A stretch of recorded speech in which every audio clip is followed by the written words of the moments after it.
Buenas tardes, mi nombre es Noelia Yupanqui, con código UPC U2025-1A286 y junto con mi compañera Nicole Tello les presentaremos la sustentación de nuestro trabajo final del curso de taller de técnicas de expresión escrita. Vamos a empezar.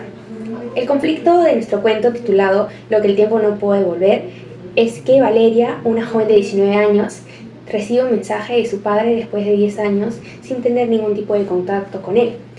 Aunque siente mucho resentimiento porque la abandonó cuando ella era una niña, decide viajar a Lima, Cusco, ya que él le pide verla por última vez, ya que está enfermo y está a punto de morir. Sin embargo, durante el trayecto, en el bus en el que viajaba, sufre un accidente y ella queda paralizada. A partir de ese momento, el principal conflicto es saber si llegará a tiempo para poder despedirse de su padre. En el desenlace es que una vez recibe el alta médica, Valeria continúa su viaje hasta Cusco. Sin embargo, cuando llega descubre que su padre había fallecido horas antes. Finalmente, una vecina llamada Doña Rosa le entrega un cuaderno donde el papá le había escrito una despedida y una explicación sobre los motivos de su ausencia. Gracias a ese último mensaje, Valeria comprende la verdad y logra dejar atrás el resentimiento que había guardado durante tantos años.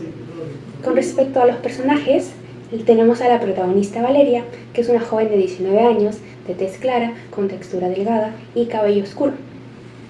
Es una persona reservada y orgullosa y sobre todo muy marcada por el abandono de su padre. A lo largo de la historia experimenta una evolución emocional, ya que pasa del rencor hacia el perdón después de conocer la verdad. Otro personaje importante es el papá de Valeria, un hombre de 70 años, de cabello canoso y con un aspecto deteriorado por la enfermedad. En el pasado tuvo problemas con el alcohol, lo que ocasionó que se alejara de su familia. Antes de morir, intenta reconciliarse con su hija, enviándole un mensaje y escribiéndole un texto en un cuaderno como despedida. También encontramos a don Ernesto, que es un adulto mayor que conoce a Valeria en el hospital.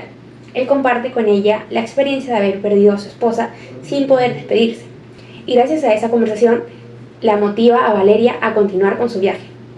Finalmente está Doña Rosa, que es la vecina del padre de Valeria, quien cumple un papel importante al entregarle el cuaderno que él dejó a su hija. Con respecto al resumen lineal de la historia, en el inicio muestra que el padre de Valeria se alejó de su familia cuando ella era una niña. 10 años después, logra contactarla porque está gravemente enfermo y le pide que viaje a Cusco para verlo una última vez.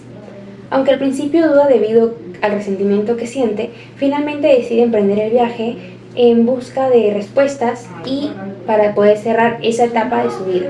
Ahora mi compañera Nicole Tello continuará con el nudo de la historia y los demás aspectos de nuestro cuento. Buenas tardes, mi nombre es Nicole Tello, con código U2024-1I963 y continuaré con la presentación. En cuanto al nudo de nuestra historia, Valeria viaja en bus desde Lima para reencontrarse con su padre, pero en el camino sucede un accidente de tránsito y ella despierta hospitalizada. Acá conoce a don Ernesto, que le cuenta que perdió a su esposa recientemente sin poder despedirse de ella.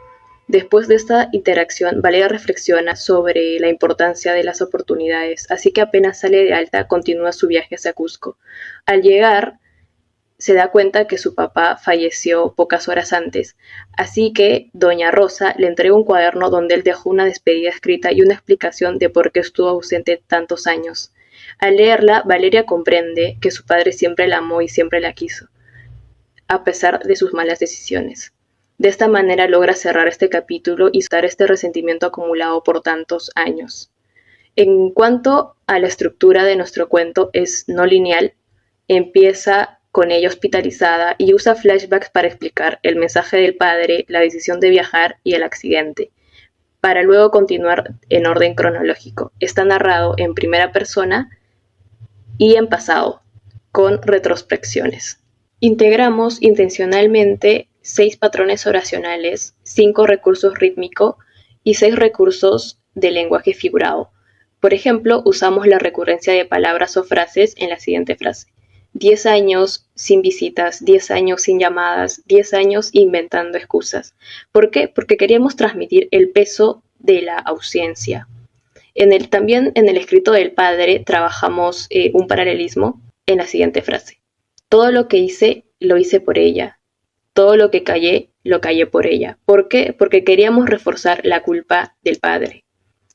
En lenguaje figurado usamos varios, entre otros, una sinestesia al describir la voz del padre como una voz en la siguiente frase, que sabía a los años que nos debíamos, y un uso figurado del verbo rondar para expresar cómo un pensamiento se queda dando vueltas en la mente de Valeria. Para concluir, lo que el tiempo no pudo devolver es un cuento que reflexiona sobre el perdón, el arrepentimiento y la despedida. Muchas gracias.